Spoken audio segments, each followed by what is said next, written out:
తప్పుపడడం కోసం చెప్పట్లేదండి, కానీ ఇక్కడ ప్రతి దాన్ని కూడా హైలైట్ చేయడం వల్ల మనం కొద్ది ఇబ్బంది పడుతున్నాం కాబట్టి హైలైట్లకు తక్కువ ఉండాలి కాబట్టి నేనైతే చెప్తాను అనమాట. ఓకే, ముందుగా మీరు ఇంకా మన ఛానల్లో వీడియోకి లైక్ చేయకపోతే లైక్ చేయండి, అలాగే షేర్ చేయండి. ఇంకా మన ఛానల్ సబ్స్క్రైబ్ చేసుకోకపోతే సబ్స్క్రైబ్ చేసుకొని సపోర్ట్ చేయండి. అలాగే మన ఎల్సీ మెంబర్ ఒక ఆయన అయితే ఈ పోస్ట్ అనేది పెట్టారన్నమాట. ఆయన ఒక వాట్సాప్ గ్రూప్లో ఏం పెట్టారంటే, you will feel something so amazingly beautiful soon we talk 11 AM about అని చెప్పి యాష్ గారు మెసేజ్ పెట్టినట్టు. అంటే ఇది ఎప్పుడు వచ్చింది? శుక్రవారం వచ్చింది. అంటే నేను 11 గంటలకి మీతో మాట్లాడతాను, మీతో ఒక మంచి విషయాన్ని షేర్ చేసుకుంటాను, దానివల్ల మీరు చాలా బ్యూటిఫుల్గా అమేజింగ్గా ఫీల్ అవుతారు అని చెప్పి ఇది పెట్టారన్నమాట. ఇది పెట్టి ఆల్రెడీ శుక్రవారం, శనివారం, ఈరోజు ఆదివారం అన్నమాట. ఇప్పుడు దాకా మళ్ళీ యాష్ గారి నుంచి అయితే ఎటువంటి అఫీషియల్ ఇన్ఫర్మేషన్ రాలేదు, కానీ ఈ పోస్ట్ మాత్రం పెట్టారు. అంటే ఇలాగా కరెక్ట్ ఇన్ఫర్మేషనా నిజమా కాదని తెలుసుకోకుండా ఏదో వాట్సాప్ గ్రూప్లో ఎవరో ఏదో ఫార్వర్డ్ చేస్తే దాన్ని తీసుకొచ్చి అది కూడా అఫీషియల్ గ్రూప్లో ఒక స్థాయిలో ఉన్న వాళ్ళు కూడా ఇలాంటి పోస్టులు పెట్టడం వల్ల ఏది నిజం ఏది అబద్ధం అనేది తెలియట్లే బేసిక్గా. ఓకే, ఎందుకంటే శుక్రవారం పెట్టారు, శుక్రవారం 11 టాకింగ్ అంటే ఈ రోజు దాకా మాట్లాడకుండా ఉండరు కదా, మరి ఇప్పుడు దాకా దానికి సంబంధించిన ఎటువంటి ఇన్ఫర్మేషన్ అనేది కూడా మనకి రాలేదన్నమాట.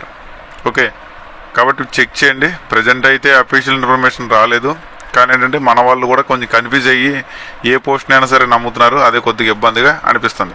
ఇంకా మన జాన్ వైట్ గారి దగ్గరికి వస్తే ఆయన ఫేస్బుక్ ఓపెన్ చేసి చూసా, ఆయన ఫేస్బుక్లో డీటెయిల్స్ ఉంటాయి కదా, ఆయన పలానా స్కూల్లో చదివాడు పలానా అది అని, కానీ ఆయన ఏం చేస్తారు ఏంటి అనేది అక్కడైతే నాకు పర్టికులర్గా చెప్పలేదు. డిజిటల్ క్రియేటర్ అని ఉంది.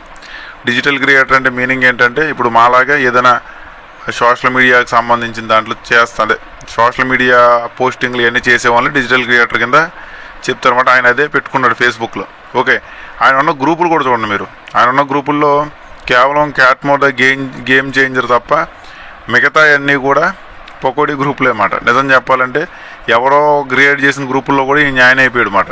అంటే బేసిక్గా ఆ మాత్రం సెన్స్ నాలెడ్జీ లేదు, ఏది రియల్ గ్రూపు ఏది ఫేక్ గ్రూపు కూడా ఆయనకి తెలియదు.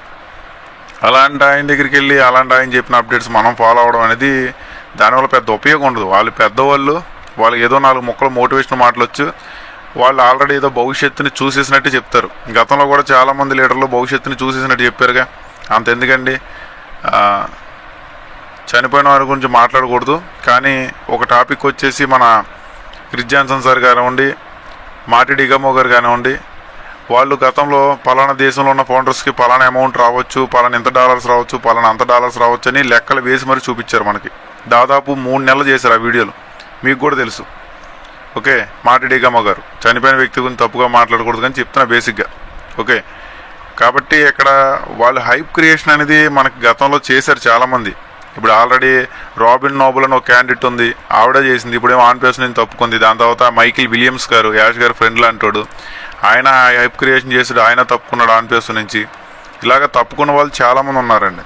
కానీ స్టార్టింగ్లో హైప్ క్రియేషన్ చేసింది ఎవరా అంటే వాళ్ళే అతిగా హైప్ క్రియేషన్ చేసి అసలు ఇన్ఫర్మేషనే లేదు అక్కడ. ఆ ఇన్ఫర్మేషన్ యాడ్ నుంచి తీసుకొచ్చారో తెలీదు, ఏదో మోటివేషన్ మాటలు చెప్తారు. మైకిలీస్ గారు అంటారు, జాన్ వైట్ అంటారు, మైకిల్ విలియమ్స్ అంటారు. అసలు వాళ్ళు ఎప్పుడు ఏ వీడియోలు చేస్తున్నారు అనేది వాళ్ళకి క్లారిటీ లేదు, వాళ్ళు ఏం చెప్తున్నారో వీళ్ళకి క్లారిటీ లేదు. మనలో చెప్పేవాళ్ళకి ఊహాగానాలు కాదండి మనకు కావాల్సింది, ప్రాక్టికల్గా థియరీగా ఏం జరుగుతుంది అనేది ఇప్పుడు జరిగిన దాన్ని బట్టి యాష్ గారు ఏం చెప్తున్నారు అది మాత్రం చెప్పమానండి. వాళ్ళు 5 రూపాయలు చెప్తే మన వాళ్ళు దాన్ని 50 రూపాయలు చేసి చెప్తారు. ఇది మనకి ఫస్ట్ ఏం కాదు, కొత్త ఏం కాదు, ఇలాంటివి చాలా జరుగుతూనే ఉన్నాయి. కాబట్టి అఫీషియల్ పోస్ట్కి అన్అఫీషియల్ పోస్ట్కి కూడా తేడా తెలియని ఎల్సీ మెంబర్స్ మన దాంట్లో చాలామంది ఉన్నారు. ఓకే, కాబట్టి మీరు వాళ్ళని ఏదో నమ్మి ఏదో కొంచెం కోటు సూట్ వేసుకున్నాడు కదా, ఫేస్బుక్ గ్రూప్ ఉంది కదా, ఏదో పోస్ట్ పెట్టాడు కదా, ఈయన పెద్ద తోపు లీడర్ అనుకుంటే మనం బలైపోయినట్టే. వాళ్ళు మనలాగా సాధారణమైన మనుషులేనండి.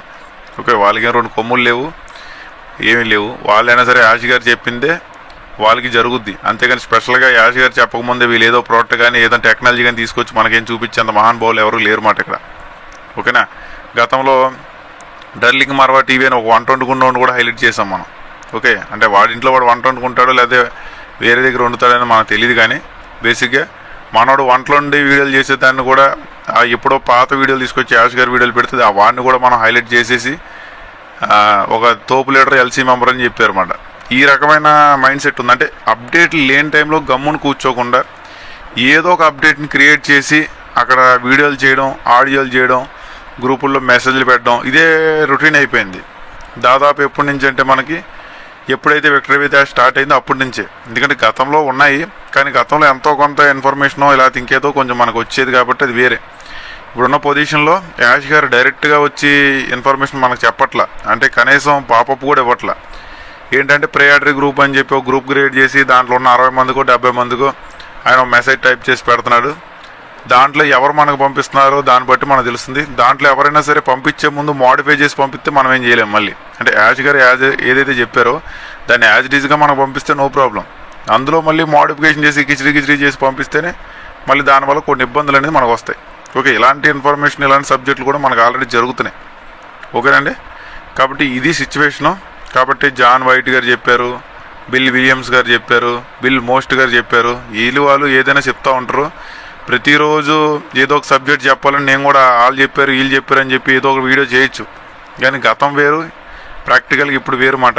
కొంచెం జెన్యున్గా చెప్పే లీడర్స్ ఎవరైతే ఉంటారో, జెన్యున్గా చెప్పే ఎల్సీ మెంబర్స్ ఎవరైతే ఉంటారో వాళ్ళు మాత్రం నేను వీడియోస్ చేస్తాను. కాబట్టి మీ అందరికీ తెలుసు నేను ఎక్కువ మిగతా వాళ్ళ వీడియోలు ఎక్కువ చేయను మాట. అంటే జాన్ వైట్ గారని కానీ బిల్ మోస్ట్ గారని కానీ నేను ఎప్పుడు కూడా వీడియోలు పెద్దగా చేయలే. మహా అయితే 1-2 చేసాం. అది కూడా వాళ్ళు చెప్పిన దాన్ని మన వాళ్ళు కొంచెం మార్చి చెప్తే ఆయన ఇలా చెప్పాడు వీళ్ళు ఇలా చెప్పారని చెప్పడం కోసం చేసాం అంతే.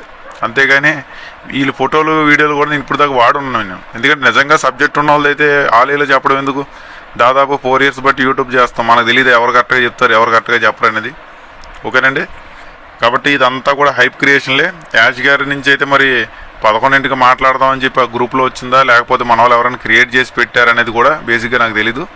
కానీ ఏంటంటే పాపం మనం గ్లోబల్ లీడర్స్ ఎల్సీ మెంబర్స్ కూడా ఈ వైరల్ చేస్తున్నారు అన్నమాట. ఈ పోస్ట్ని రీపోస్టులు చేస్తున్నారు.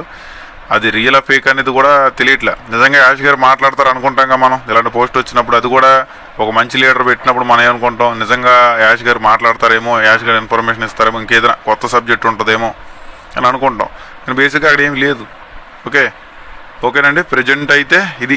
ఇంకా ఇంటర్లింక్ గురించి వాటి గురించి మాట్లాడినైతే ఇంటర్లింక్లో నిన్న మనం ఆల్రెడీ వీడియో పెట్టాం. చాలామంది అయితే ఫస్ట్ లెవెల్ కేవైసీ 80 to 70% అయ్యాయనే కామెంట్ సెక్షన్లో పెట్టారు, మీరు చెక్ చేసుకోవచ్చు. కాబట్టి అవుతున్నాయి, కొంచెం నిదానంగా అవుతున్నాయి, స్పీడ్గా అవుతున్నాయి నేను కూడా చెప్పను. కంపెనీ సైడ్ నుంచి అయితే కొంచెం ప్రాబ్లం అయితే ఉంది. కాబట్టి అన్నీ చేసుకోండి. ఇంకా టిక్ కాయిన్ గురించి జరుగుతున్నారు. టిక్ కాయిన్ అనేది ఆల్రెడీ మనం వీడియో చేసామండి, ఎలా రిజిస్ట్రేషన్ చేసుకోవాలి ఎలా మైనింగ్ చేయాలి అనేది చేసాము. టిక్ చైన్ గురించి కూడా చేసాము. అవంతే. ఇంకా ఫ్యూచర్లో కేవైసీ అప్డేట్స్ కానీ ఏమైనా వచ్చినప్పుడు నేను చెప్తా. అంతేగాని అప్డేట్స్ లేకుండా ప్రతి దానికోసం వీడియో చేయడం అనేది టైం వేస్ట్. మన వాళ్ళు కూడా ఎక్కువ మంది ఇంట్రెస్ట్ చూపించరు. ఓకే, అదొకటి మాట.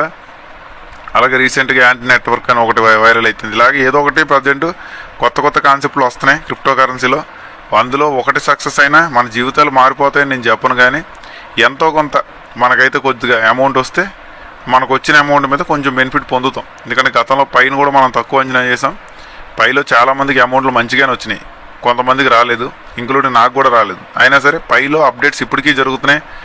పైలో ఎవరైతే ఉన్నారో నికోలస్ కోకాలిస్ గారు కానీ వాళ్ళ వైఫ్ కానీ ఇప్పటికీ కూడా రీసెంట్గా అప్డేట్స్ వీడియోస్ కూడా వాళ్ళు యూట్యూబ్లో పెట్టడం జరుగుతుందన్నమాట. కాబట్టి ప్రతిదీ కూడా ఒక లాంగ్ విజను, లాంగ్ జర్నీ, అలాగే ట్రాన్స్పరెంట్ అంటే ఏం జరుగుతుంది ఏంటి అనేది మనకు చెప్పే వాళ్ళు ఉంటే చాలా హ్యాపీగా ఉంటుంది. మన దాంట్లో ఏంటంటే ట్రాన్స్పరెంట్, దాని తర్వాత తెర వెనకున్నది ముందుకు వస్తుంది, ఇవన్నీ చెప్తారు కానీ ప్రాక్టికల్గా ఇవన్నీ చెప్పట్లా. అంటే చేస్తానని చెప్తారు కానీ చేసి చూపించట్లేదు అన్నమాట. ఇవన్నీ కంప్లైంట్స్ మన దాంట్లో మనకు కొద్దిగా కనిపిస్తున్నాయి. ఏదైనా సరే ఎవరిని తప్పుపడడం వల్ల మనకు ఉపయోగం అయితే ఏముండదు. కాబట్టి యాష్ గారి నుంచి ఏదైనా ఇన్ఫర్మేషన్ వచ్చిన తర్వాత ఖచ్చితంగా మనం షేర్ చేస్తాం. అంతేగాని జాన్ వైట్లు, బిల్ మోస్ట్లు, బిల్ విలియమ్స్లు వీళ్ళు పెద్ద ఏమి ఉండదండి. భజన బ్యాచ్ ఇదంతా. ఓకే, ఈ భజన బ్యాచ్ వల్ల మనకు ₹1 కూడా ఉపయోగం ఉండదు. సబ్జెక్టు కూడా ఏముండదు. ఏముందండి చెప్పాలనుకుంటే నేను కానీ మీరు కానీ ఏదైనా చెప్పొచ్చు. చెప్పడం వల్ల ఉపయోగం ఉండదుగా, చేసి చూపిస్తేనే కదా బెనిఫిట్. ఓకేనా, ఈ వీడియోలో అయితే ఇంతే ఉంది. వీడియో నచ్చినట్టయితే లైక్ చేయండి, షేర్ చేయండి, సబ్స్క్రైబ్ చేసుకోండి. ఫేక్ ఇన్ఫర్మేషన్కి దూరంగా ఉండండి.